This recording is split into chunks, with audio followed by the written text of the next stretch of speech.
Good evening and a very warm welcome to the Hot Seat. Tonight on location on the outskirts of Colombo. And our guest tonight in the Hot Seat is the Minister of Finance of the Republic of Sri Lanka, Mr. Ravi Karunaka. Good evening, Minister. Good evening, fellas. And thank you for having us, actually. Pleasure. And thank you for being on the show. A innovative, widely acclaimed budget. How do you feel? Well, I must say, I'm happy to see the response that has come from the people. And I guess it is stupendous acceptance that has taken place, which I'm happy because we have put 5 to 6 months labor into it. And we certainly looked at all sectors and given the maximum development budget, the least impact to the people, and been very progressive and been innovative as well. It appears you've listened to the market, you've listened to business. A bit different from before. Certainly. Did you have a lot of consultations? We did have a lot of consultation because we want to have something bottoms up and not push top to bottom. Right. We, in a matter of fact, got 1,855 proposals, and of that my team and our officers met virtually 90% of them, Right. which was a complete difference. The previous one, which I heard with the maximum response, had been 220. Right. So that shows the degree of openness and the sense of acceptable of new proposals coming. Right. So, Minister, let's get this right. Are you focused that these vehicle permits will not be redone again? That you won't sort of go back on your theory, or is it difficult to achieve? Well, it is very difficult when you are giving out, stopping a privilege that is enjoyed. Yeah. It will certainly earn the wrath that is there. Yeah. But we are looking at the best for the country, all put together. Certainly, I must say, everybody who gets needs to get a benefit, but that benefit needs to be quantified in cash terms. Yeah. So, I mean, we are not saying the government officials are not getting. What they have got to be encashing it into a cash grant. Can't you give them a salary increase or Certainly. a transport allowance? Well, no issue. If that is something that can be done, we'll certainly do it. But then it is across the board to everybody, because only one segment, I mean, everything is focused on MPs. Yeah. And the Sri Lanka Administrative Services and the doctors, everybody excepting Joe Public, Minister. But, I mean, that is why I said this is not something we have done, it's been inherited to us. True. So, how about it's new time. That's what we have done. That's the approach I brought through the budget.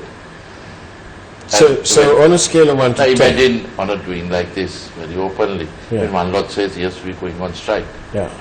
I mean, where are we?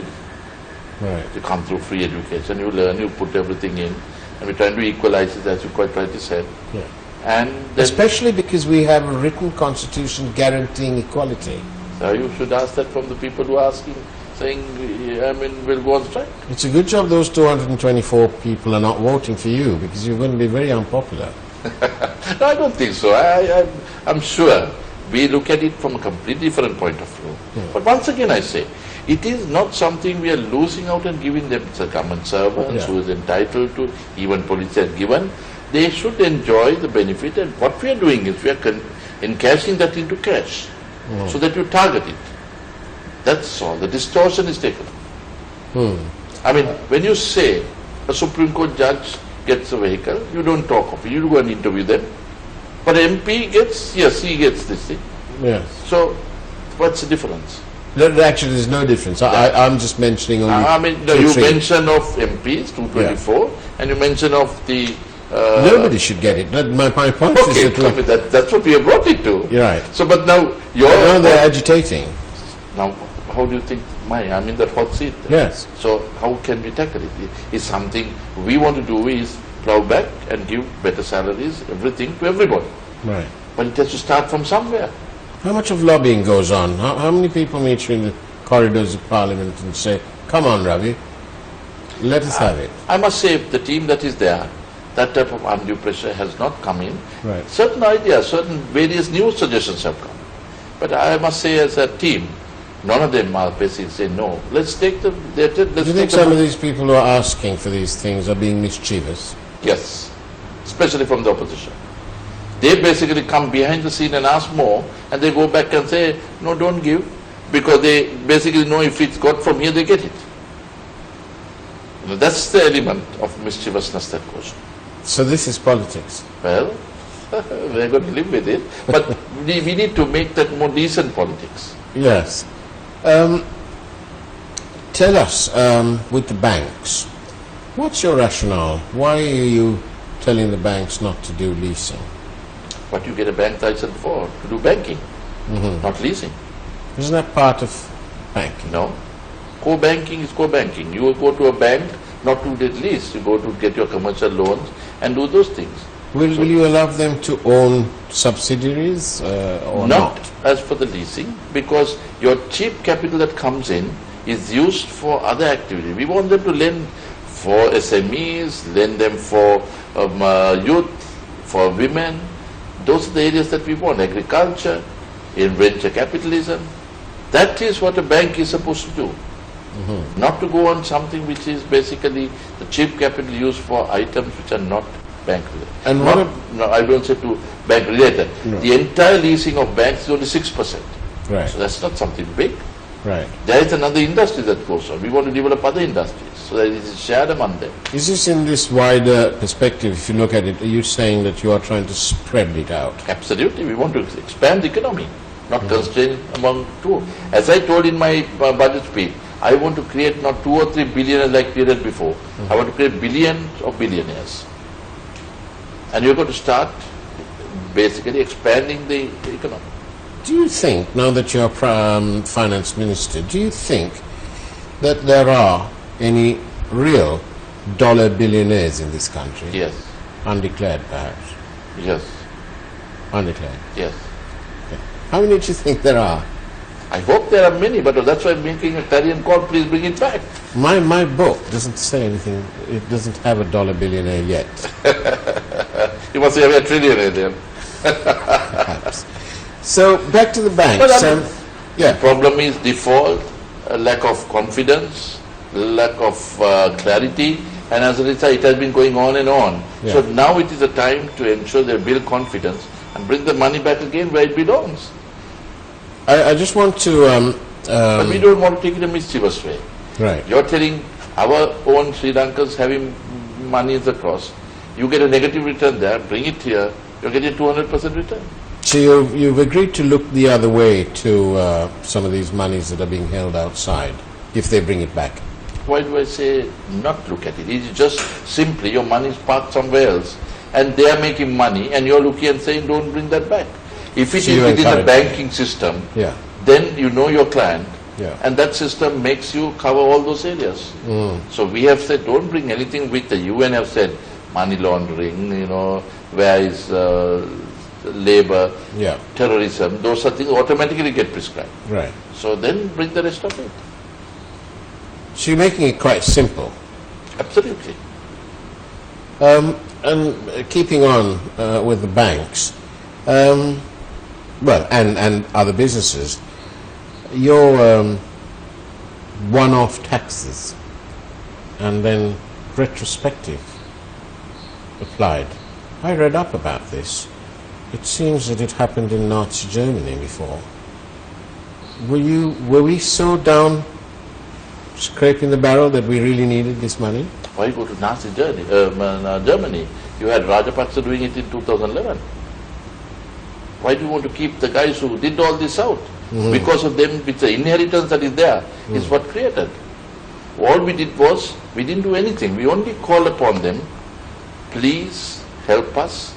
We are incurring 200 million. We want a revenue of 210 million because we didn't want to add anything to the deficit. And we have done that. Your revenues today show that we have got 210 billion. And has everyone paid up? Not as yet, but they are paying up. And we have given them now. You say that, Yeah. but that's a mischievous intent. You basically ask them, we are giving them option. Use it in any which way you can. Banks, which is 85% of that. Right. You lend it to the government, don't pay it back. You have a cash flow problem. Oh, so you've given them different options? Absolutely. None of them are given. We have looked at it from the most beneficial point of view to the state. Right. So even these listed companies, you've given them different options? Well, the option has been given to the banks, to be very frank, Okay. and that's 85-90% of them. Right. Really, it is a situation where, if I may take the example of a person being pregnant and the labor pain being felt by somebody else. Oh, I see. 35 companies, and everybody crying they don't pay a single cent of taxes, and they're talking of super gain taxes. That's the problem. Right. Remember, our country, we don't have even, say, 100,000 tax files. So, 21 million. I want to ask you this because we tend to be frank. So, and now that we've got you on the show, we might as well ask you. Somebody told me that these retrospective and one-off taxes would have been more palatable if you'd called them a regime change tax, as in those people didn't support the United National Party, and so this was fair game. Well, I think it is unfair by the companies who had legitimately helped the country, who had nothing to do with any of those. They were genuine companies.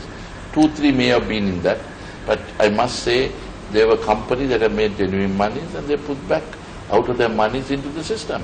So you may tag it the way you want, but certainly it is unfair by 95-97% of the people who pay.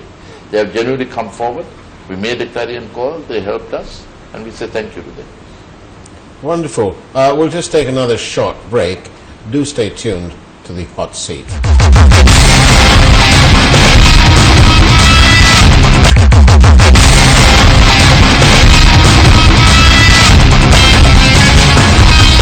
Welcome back to the hot seat with the Minister of Finance, Ravi Karunanaika. Mr. Karunanaika, since you've come back into power, and since January, what's the market appetite like, the foreign appetite for investing in Sri Lanka? What's it like? I look at it foreign, I look at it local first. Okay. I want the party, our President and the Prime Minister and our government wants to build a very strong local base. And we have made it abundantly clear. We want to first ensure the Sri Lankans are given an opportunity, ensuring that if the Sri Lankans can't bring the technical know-how from outside, if both of them fail, then only give the foreign direct investments. To this, we must certainly say there has been avalanche support coming from all sides, foreign, local, everything. And what about the diaspora funds and so on? When you say diaspora, it covers all. Yes. Sinhalese, the Tamils, Of Muslims, course. all. Yes, they have come out very positively. Sri Lankans living And they are the abroad. ones, some of them have given ideas, NRFCs, which we have opened up, and we want to ensure that they can have a right to operate that without any problem from any part of the world. These are the things that the diaspora has been asking. So these are matters what we want to ensure, give confidence that is there, because they were out of the country because they didn't feel comfortable. Yeah. Now they are part of it. So we basically wanted to clear two problems. We had an inheritance problem. None of you all asked those questions because the economy was given in shambles. Because how bad was it? How bad when you say, when we gave the economy in 2005, we had a total debt of 1,700. Today we have 8,900. We basically have the total debt servicing far greater than the revenue of the country.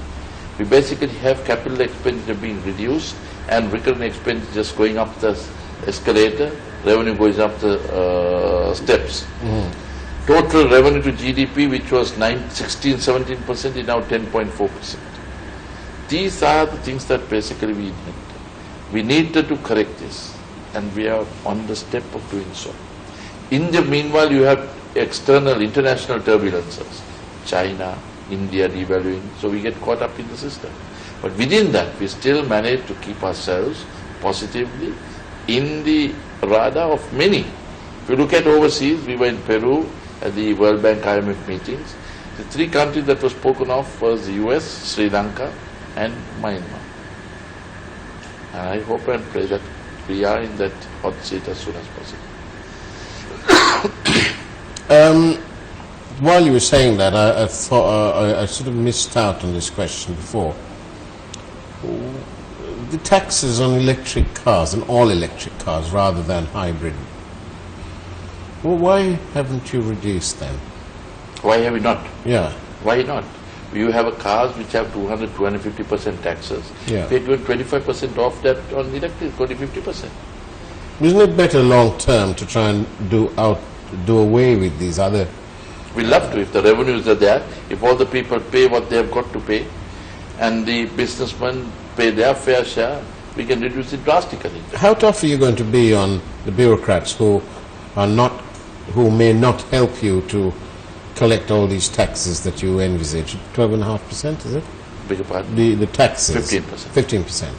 So, if you don't get the support in terms of collection, your job's going to be even execution harder. is the most important thing, and Yeah. we will be certainly hands-on on that particular basis. When you say, who are the bureaucrats don't help, I would basically say everybody would help, because they have got to carry out government's things, and we are doing what is best for the country.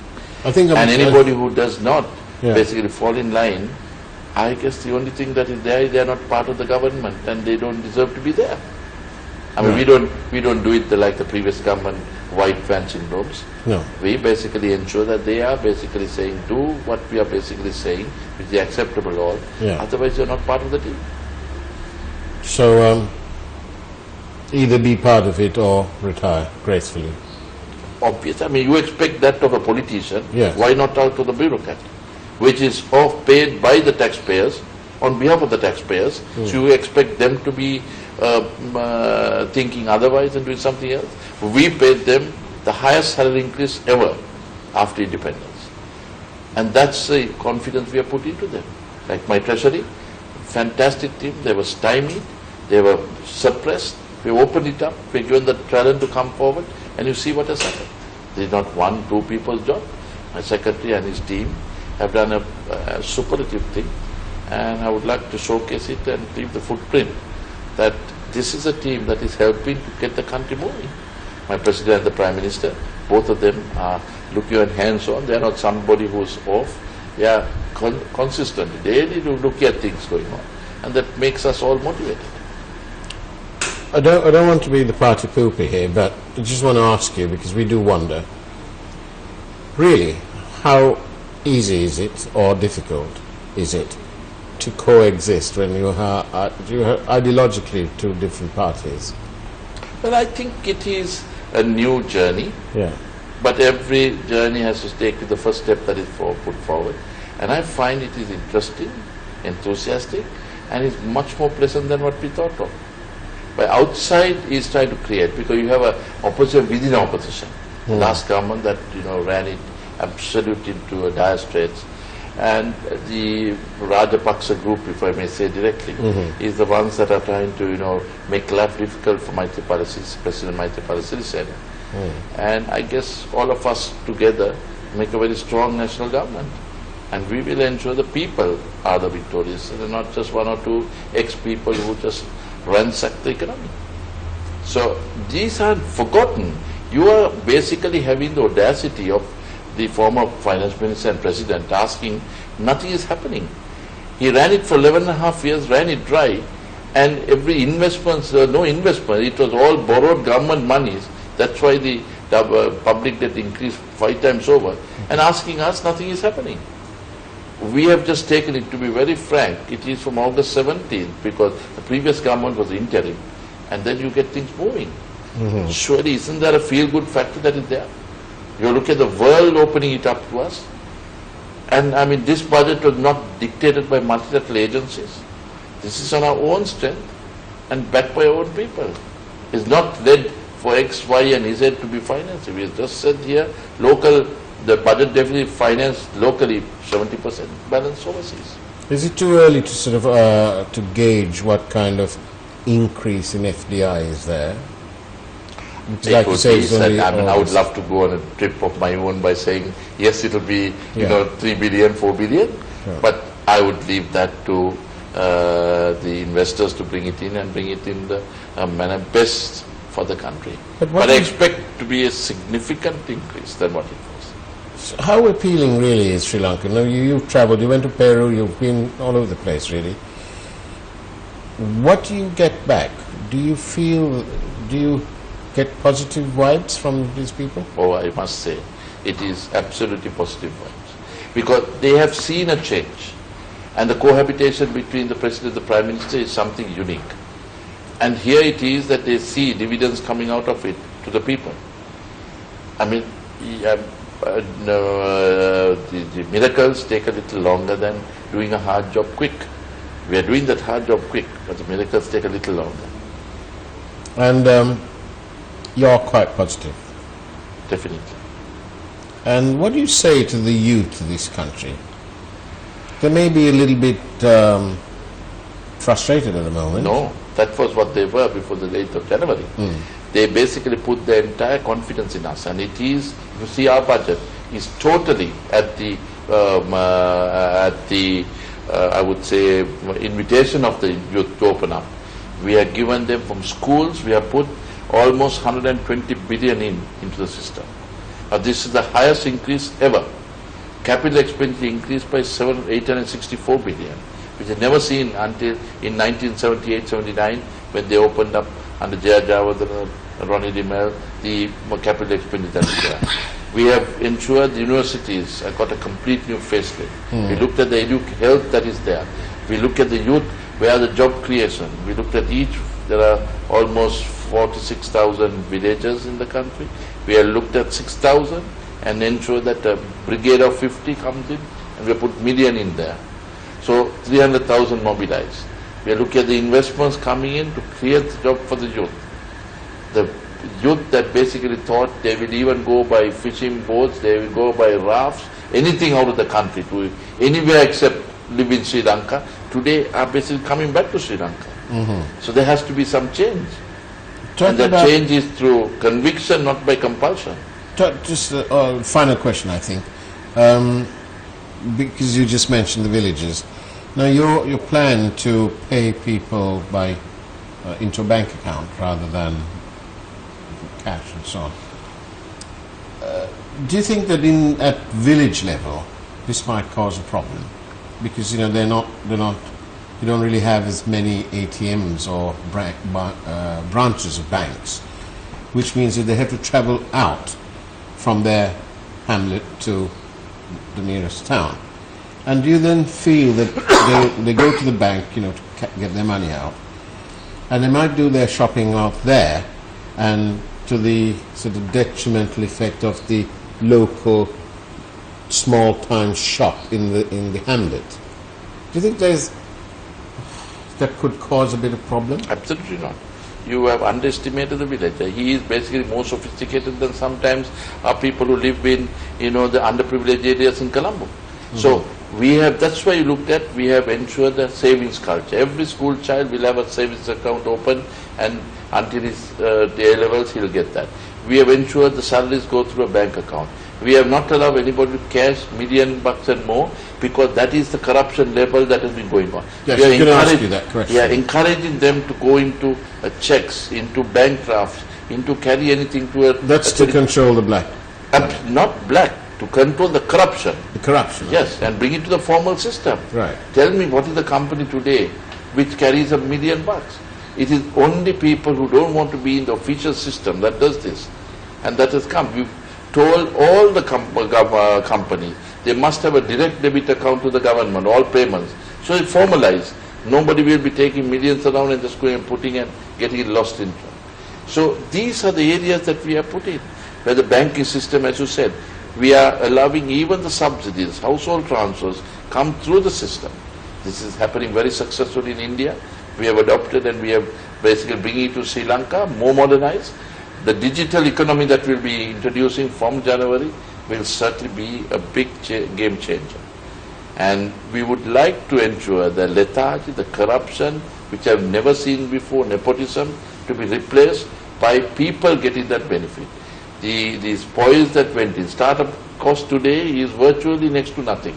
Previously it was privileged that you basically can have a startup with $50 million 50 million rupees or 100 million. Now there is no such thing at all. Human frailty will exist. I don't say that there will be, ours is foolproof. But we want the media, please help us. Because if the President, the Prime Minister, the Minister of Finance, our Cabinet wants to be as honest as it is, I don't think anybody can basically go against that. Seat MTV is always happy to have you on our shows. And I hope that of the hundreds and hundreds of phone calls you get every day, I hope that you take the time to answer our calls and come on our shows more often, because it's a pleasure to have you. Now we appreciate all the support you gave us during the opposition, and we are there at your service, and you are free to contact us at any time. But we only want to think that one thing, make it as practical as it could be, as sensible as it could be, and ensure the actual truth is represented. Because we believe that will be helpful. As I said, please be open. Right of information may not be legislated, but you are free to come and check anything that is on. That's the sense of transparency we believe. We want to walk that talk. Thank you. Thank you for having walked the talk with us on the hot seat. And again, thank you for having us here. And we look forward to having you back in the hot seat soon, I hope. Thank you, Faraz. Look forward to it.